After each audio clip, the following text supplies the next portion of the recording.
Decola, garotinho e garotinha! Você sabia que muitos átomos podem apresentar os mesmos números de massa, prótons, nêutrons e elétrons? São eles os isóbaros, os isótopos, os isótonos e os isoeletrônicos. Fica comigo e deixa que eu te conto. Roda a vinheta.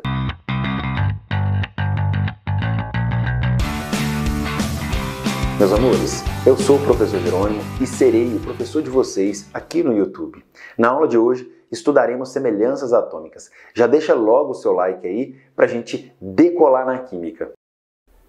Meus queridos, prestem bastante atenção agora nas semelhanças atômicas. Ou seja, os átomos são semelhantes em algumas características, em alguns pontos. Então, alguns átomos vão apresentar o mesmo número de massa. Outros átomos vão apresentar o mesmo número de prótons. Outros átomos vão apresentar o mesmo número de elétrons e outros o mesmo número de nêutrons. Para isso, nós damos nomes específicos. Show de bola? Olha só com o tio. Isótopos. O tio evidenciou a letra P para mostrar que isótopos são aqueles átomos que apresentam o mesmo número de prótons.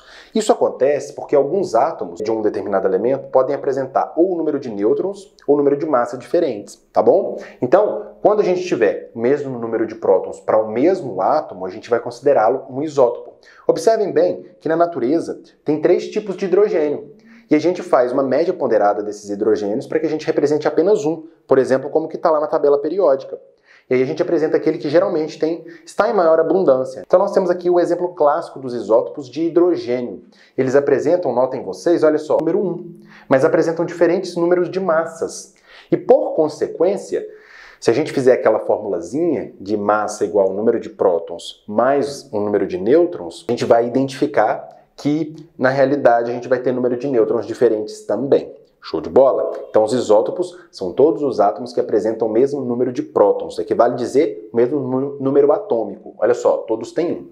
E aí nós damos nomes para eles, tá? O prótio, o deutério e o trítio. Precisa saber disso, tio? Não, mas alguns enunciados de provas acabam colocando. Se você já sabe, você tem mais segurança na questão, tá bom? Olha só, temos uma outra semelhança atômica, que são os isóbaros. Iso igual, e o tio deixou aqui evidente uma letra para vocês. Então, iso igual e A é a representação de massa. Portanto, todos os átomos que apresentam o mesmo número de massa são chamados de isóbaros. E a gente tem aqui vários exemplos na natureza, né? Eu peguei, por exemplo, o argônio e o cálcio.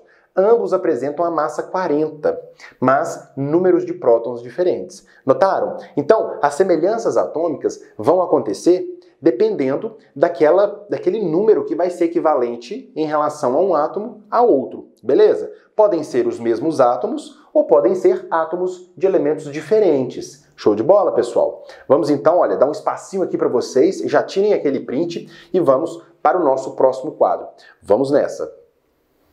Muito bem, meus amores, agora nós vamos para os átomos que apresentam semelhanças no que diz respeito ao número de nêutrons e elétrons, respectivamente. Observem só, aqui, neste exemplo, nós iremos encontrar o boro e o carbono. O boro apresenta uma massa arredondada, mas já serve de exemplo aqui pra gente. Então, o maior número, como eu já disse, vai representar pra gente a massa, né? E ele geralmente fica na parte superior da representação ali do átomo que constitui aquele elemento químico. E aqui, no canto esquerdo inferior, a gente tem o número atômico, que equivale a dizer que é o mesmo número de prótons, né? O mesmo que o número de prótons. Então, para que nós encontremos o número de nêutrons, basta que a gente aplique aquela equação que nós já conhecemos. O número de nêutrons vai passar a ser o número de massa menos o número de prótons. Dessa forma, nós vamos ter que 11 menos 5 equivalerá a 6.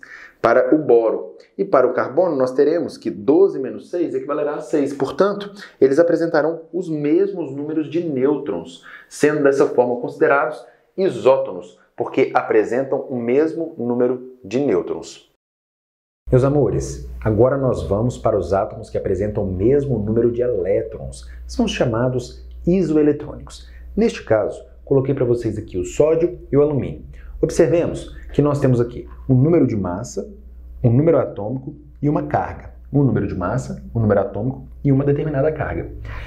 É importante relembrar que os átomos neutros, eles não apresentam carguinhas aqui. E os átomos carregados, que são chamados íons, os cátions e os ânions, apresentam carguinhas aqui. Neste caso, dos íons, nós teremos um número de elétrons diferente do número atômico e do número de prótons, porque as cargas levam a um desequilíbrio nesse número de elétrons em relação ao número de prótons. Por isso, quando a gente for calcular o número de elétrons, a gente tem que estabelecer uma formulazinha.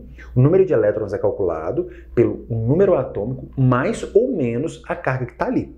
Por exemplo, nós sabemos que quando essa carguinha está aqui, se ela for positiva, é um indicativo de que será um cátion, isto é, aquele átomo irá perder elétrons. E quando tiver carguinhas negativas, é um indicativo de que é um ânion, por isso ganhará elétrons aquele átomo. Dessa maneira, quando a gente tiver a carga positiva, nós saberemos que é um cátion e perderá elétrons. Então eu tenho que subtrair.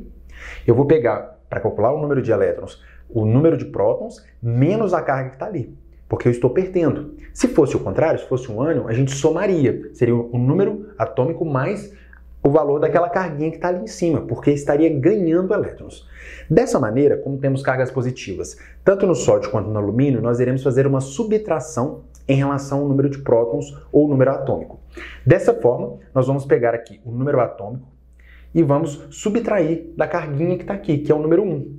11 menos 1, 10. E a mesma coisa nós faremos para o alumínio. Pegaremos o número atômico que está aqui, que é padronizado estar aqui embaixo, no canto direito inferior, e vamos subtrair de 3, totalizando também 10. Haja vista que o número de elétrons é calculado dessa maneira.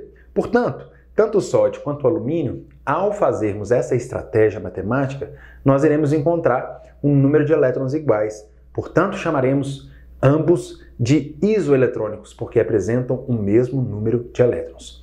Meus amores, se essa aula foi importante para vocês, já cheguem de voadora com os 2 pés nesse like, se inscreva aqui no meu canal e, se possível, deixem aqui nos comentários sugestões de aulas, dúvidas, para que nós possamos interagir. Beijos no coração, fiquem na paz.